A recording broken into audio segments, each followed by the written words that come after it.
واجب ہے مرد پر کہ عورت کو پکی پکائی دے۔ بھائی یہ کہتے ہوئے نظر آتے ہیں میاں ہم نے تو بہنوں سے ان کا حصہ معاف کروا لیا۔ میں کہتا ہوں مرد بنو مرد، اپنا حصہ تم بہنوں کو معاف کرو۔ ناراض تو نہیں ہو گئے؟ اس عورت کو جو گھر میں آئی ہے بیوی بن کے، اس کو باورچن بنا دیں، دھوبن بنا دیں، گھر کا چوکیدار بنا دیں، بچوں کی آیا بنا دیں، اس میں اسلام کا کوئی قصور نہیں ہے۔ ماں باپ ہی اپنی زندگی میں اپنی جائیدادیں، زمینیں، اپنی پراپرٹی بیٹوں کے نام کروا دیتے ہیں، اور اگر وہ مر جائیں نہ کروا سکیں تو بعد میں بھائی یہ کہتے ہوئے نظر آتے ہیں میاں ہم نے تو بہنوں سے ان کا حصہ معاف کروا لیا، مکان کا حصہ، زمین کا حصہ، ملک کا حصہ، دکان کا حصہ ہم نے تو بہنوں سے معاف کروا لیا۔ میں کہتا ہوں مرد بنو مرد، وہ صنف نازک ہے، تمہاری ماں جائی ہے، اس کی ضروریات زندگی کا اللہ نے خیال رکھا ہے، اس کو حصہ اللہ نے دیا ہے۔ تم مرد بنو، مرد بن کے اپنا حصہ تم بہنوں کو معاف کرو۔ ان سے آپ باہر جا سکتے ہو، مزدوری کر سکتے ہو، وہ پردہ دار ہے، وہ گھر میں بیٹھنے والی صنف نازک ہے۔ ناراض تو نہیں ہو گئے؟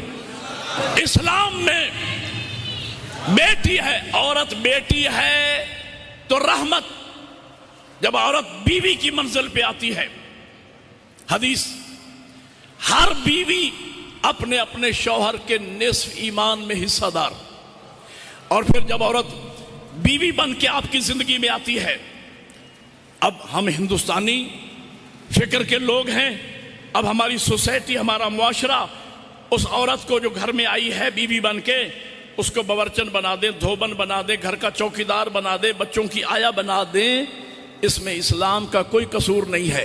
اسلام نے کہا تمہارے گھر عورت آئی ہے بیوی بن کے، یہ تمہاری ہم سر ہے، یعنی برابر کی شریک حیات۔ ایک بات یاد رکھنا، آپ میرے 10 کام کر دیں، میں مروت میں آپ کے آ کے 20 کام کر دوں، اس میں کوئی حرج نہیں، اجر و ثواب ہے اس کا، لیکن میرے اوپر واجب ہو آپ کے کام کرنا، ایسی بات نہیں ہے۔ شریعت کی اصطلاح ہے، علماء بیٹھے ہیں، شریعت کی اصطلاح ہے کہ نان نفقہ دینا مرد کی ذمہ داری ہے۔ یہ شریعت کی اصطلاح ہے یا نہیں؟ نان نفقہ کی لفظیں ہیں، نان نفقہ کس کی ذمہ داری ہے؟ مرد بنو یار، بولو، مرد کی ذمہ داری ہے۔ تو نان روٹی کو کہتے ہیں یا آٹے کو؟ روٹی کو۔ شریعت مقدسہ میں واجب ہے مرد پر کہ عورت کو پکی پکائی دے، عورت پہ واجب نہیں ہے کہ تمہیں پکا کے کھلائے، تمہارے کپڑے دھوئے، تمہارے گھر کی صفائی کرے، تمہارا باورچی خانہ سنبھالے۔ شریعت یہ کہتی ہے، یہ فقہ جعفریہ ہے، جس امام کی امامت کا اقرار کرتے ہو، اس امام معصوم نے اس کی فقہ میں یہ مسئلہ موجود ہے، اگر تمہاری بیوی تم سے تمہارے بچوں کو دودھ پلانے کی اجرت مانگ لے، عزت اسی میں ہے کہ معاملہ طے کر لو کتنے میں پلاؤ گی، آپ اسے مجبور نہیں کر سکتے، لیکن وہ آپ کا کھانا بنائے، آپ کے بچوں کا کھانا بنائے، آپ کے گھر کی صفائی کرے، آپ کے برتن دھوئے، آپ کے کپڑے دھوئے، اور دن میں 3 مرتبہ کم از کم آپ اور آپ کے بچوں کے لیے ہاتھ جلائے۔ میں کہنا یہ چاہ رہا ہوں وہ آپ کو پکا کے دیں گی۔ ایک جگہ میں نے یہ مجلس پڑھ دی، ایک بزرگ بیچ میں کھڑے ہو گئے، کہنے لگے نقوی صاحب آج لگتا ہے راتی بھانڈے کھڑکے نہیں کھڑکے۔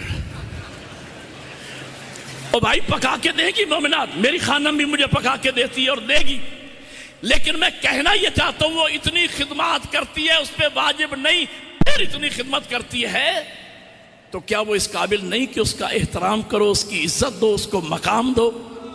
لیکن ہم ہندوستانی ذہن کے لوگ، میاں عورت کی مثال تو جوتی جیسی ہے، مرضی آئی پہن لی، مرضی آئی پھینک دی۔ خبردار، عورت کو کبھی ہیچ سمجھنا نہ خدارا، عورت کبھی حوا، کبھی مریم، کبھی زہرا۔